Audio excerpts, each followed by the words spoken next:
What if catching fluke from the shore came down to one lure and simple spot selections? The truth is most people overcomplicate it, but over the years I've helped countless clients catch fluke with one basic lure and spots that anyone can find and use. So I'm going to show you the easiest setup and strategy to start catching fluke from the shore, even if you're a beginner. So to start, I'm going to show you an easy lure setup that will literally catch you fish anywhere from the bank. I'm going to show you a little trick here where you can make this gulp just jerk shad right here into a dart spin. And basically all that is we're just going to put a little spinner at the end of his tail and give it a little bit extra flash under the water. So basically what I'm going to do is you just always want to hook everything super straight. Make sure the lure is going on as straight as possible, right through the middle. Take your time with it. So many people rush this. And then you want that hook coming out right in the base of that lure, just like that right there. And then you're just gonna hook it up onto the keeper there. And there you go. Now, you can tell this is a little curved right there. See that? That's no good. But what I like to do is, if you're ever in question, I like to overdo it on the hook, because now all I do is I just rip that gulp a little bit, and now it's perfectly straight. You see that? I didn't damage anything. I didn't do anything. That is just a perfectly straight hooked up lure now. And now what I'm going to do is I'm going to chop this tail off about right here so I can fit that dart spin in there. This is basically just a twist lock right here. Hopefully you can see it. Just a twist lock. And basically what I'm going to do is I'm going to cut the tail off. I'm going to put the twist lock right in there just like that. Now don't cut it too low down here because the twist lock is going to be too big for the tail. So you want it right about where the base of the lure meets the tail. That's like the perfect spot for this, as you can tell right there. And that's what we're going to do. So basically I'm just going to cut off the tail. Now I'm going to take my twist lock right here. I'm just going to make sure it's super straight. I want it dead center. Get it in there, and then we're going to twist. All right, it's way better to take your time with this than to rush it and then have to redo it. Gonna wedge it in there, and there you go. Now you've made yourself a little dart spin right there. And these little twist lock hooks with this blade are super cheap. They're on Amazon. You can get them anywhere, and they're just a great way to turn a gulp bait into something just a little bit more flashy. So that's what we're gonna do right now. See if I can't get a fish. So now that you know the lure setup, let me show you the lure retrieve so you could trigger these fish to bite, even in these terrible fishing conditions that you see right here. High winds are picking up, storms are coming in, and the fish are just finicky from this cold water, but this technique will get them to bite. And all right, so the first step in delivering this lure in front of a fish and triggering finicky bites is your positioning and where you're casting the lure. So in this case, you always want to be casting up current. You want the current and the wind blowing your lure down towards the fish.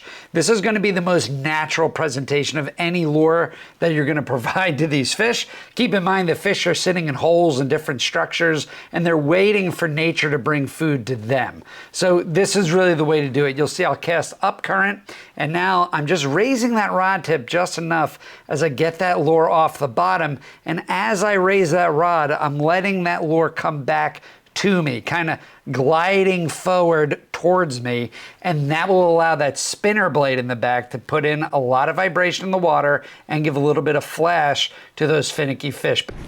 There we go. First fish. There we go. First fish of the day. Good one, actually. There he is. All right, little flounder.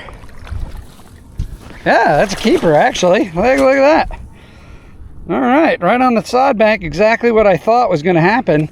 Now, you notice what I'm not doing is, I'm not going to lay this fish down. I'm going to release all the fish today, but see his eyes are on one side of his head, obviously, right? I'm not going to lay him down and have him flop all around, because that'll injure his eyes. And I'm releasing the fish, so I don't want to do that. Of course, my pliers are in the bag there, which is dumb. But kind of open your mouth so I get my bait back, little fish. I got him unhooked. And a little toothy guy. Oh, see? Wait, I'll get you back. I'll get you back. Don't worry. See, now that he flopped out of my hands, right? What I did was, I still prevented him from flopping all over the place and getting in the grass and damaging his eyes, you see? So it's all on his belly. He'll produce slime. He'll be fine on his belly. But you see, so many guys, especially on the beach there, they just flop these things in the sand with their eyes rubbing up all into the sand, and then they let them go. So they just damage both this fish's eyes, and that's really terrible for catch and release. That is a very nice fish. We're gonna let him go. First fish of the day. Love it. Love when a plan comes together. Watch him take off. Whoop! He didn't want anything to do with me. All right, so let's do that again. So now, two aspects of fluke fishing from the bank or the shore that are just so important is going to be reading the water so that you could see the structure in front of you per the current and the wind. I'm going to show you that here in a minute. And also covering a lot of water. If you make a cast in an area, maybe 2 casts, and you don't get a bite, just move on. Keep moving. Keep covering that water, because the goal is to find active feeding fish, and not every hole is going to have a pile of fish in it. So in this case, I'm reading the water. I could see where the eddies are. I could see where the current seams are. I know where holes are. I did a little bit of pre-trip planning, of course, so I actually know the general vicinity of where these structures are, and now I could see it on the water. And I'm going to make a couple of casts in each, and I'm going to keep moving, covering water, finding the fish, using these tactics to catch me most amount of fish, and you're going to see that right here. Now, I double checked before I came here, right? I got on my free app that I developed for you guys, and I took a look at the contour lines, and I worked it out, and now I'm here and I can visually see it, right? See, so now I make my cast, and I'm going to bring it down into the seam, right into that current line, and that is where those fish are going to be. So I'm casting up current, upwind, which is the easiest way to A, avoid weeds, and then B, get to depth. If I fight the current will get under the lure and push it up, and I'll lose bottom contact. And it's an unnatural presentation of the bait, right? The fish are looking for the baits to come downstream. So the conditions fishing today were really tough. The wind was just howling all day. There's big storms coming in, and like somebody hit a light switch, the wind comes up to about 50 miles per hour. The problem with this is you will very easily lose contact with your lure as the wind is blowing your line all over the place. So 2 things you could do to combat this is you could either lower your rod to the water so that the wind cannot grab your line, so that you could actually feel your lure and feel fish bite your lure to catch the fish. Or if the wind is really howling like it is today, you can simply reposition yourself on the bank to put the wind to your back so that you could get more contact with the lure and the wind is not blowing your line side to side.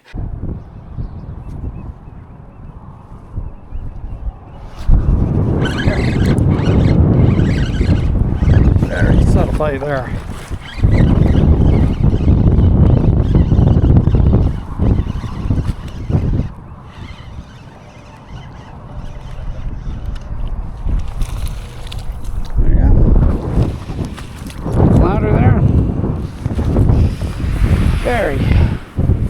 Very subtle bite.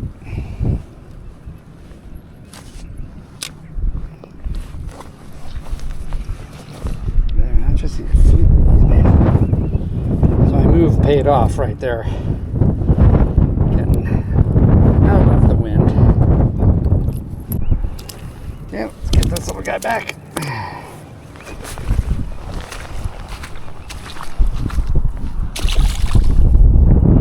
There he goes. All right, there's actually fish flipping around here, little silver sides and mud minnows here, so that's a good sign. Just saw some fish flipping in front of me. It's a 1/4 ounce jig head, 5-inch Berkley jerk shad that I've trimmed down to about 4 inches. It's a seagull runs into my line, dopey bird. There we go, there's another one. Very subtle bite there. God, man, that's subtle bite. There you go, man, I found a little pocket here.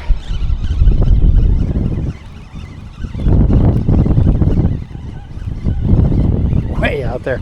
So what I'm doing is I'm retrieving that just as it comes up. goes. Another flounder up there. Perfect. Perfect hook set. Don't give him too long because I don't want him to hail anything. There we go. Watch him take off now. Straight down. All right. Perfect. Let's keep going. Now, if you really enjoy simple tips on lures and how to find fish, go ahead and click on this video right here where I share an even easier 3-step process that you could use to catch tons of fish from the boat, the kayak, or the shore. So go ahead and check that out, Fishalots. I know you're going to love it. Thanks for tuning in. I'll see you out there on the water.